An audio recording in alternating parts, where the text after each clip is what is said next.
अस्सलाम वालेकुम viewers, my name is Bilal Adil Sheikh.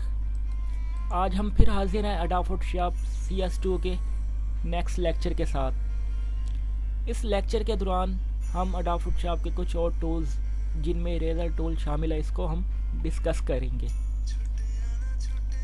ठीक है वीवर्स, चलें स्टार्ट करते हैं। ये पहले ही है हमारी टूल्स इरेज़र टूल। ठीक है, ये सिंपल इरेज़र टूल है। इसको मैं आपको करके दिखाता हूँ। मैंने इसको सेलेक्ट किया। ठीक है, सिलेक्ट करने के बाद मैं इसको करता जाता हूँ।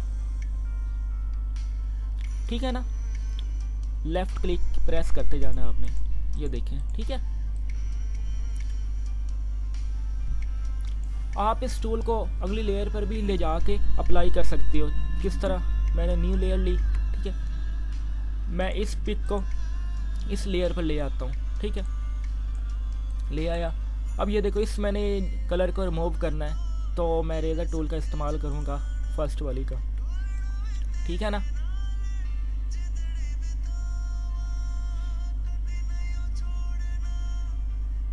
ठीक है व्यूअर्स।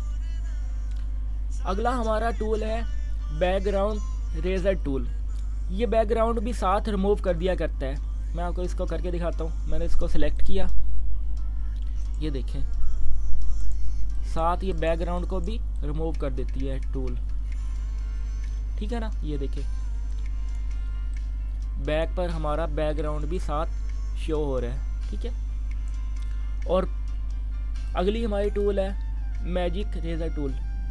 मैजिक इरेज़र टूल एक कलर को सिलेक्ट करने के बाद उसी कलर पर काम करती है और उसी कलर को एक ही टाइम में रिमूव कर दिया करती है। किस तरह? मैं आपको करके दिखाता हूँ।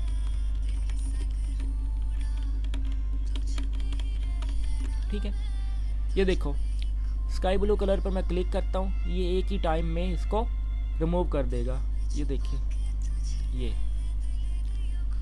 जस्ट वन क्लिक से उसने बैकग्राउंड का सारा कलर रिमूव कर दिया। ठीक है ना, अब ये देखो, मैं इस जगह पर भी आपको अप्लाई करके दिखाता हूँ। ठीक है ना, उम्मीद करता हूँ आपको समझ आ गई होगी।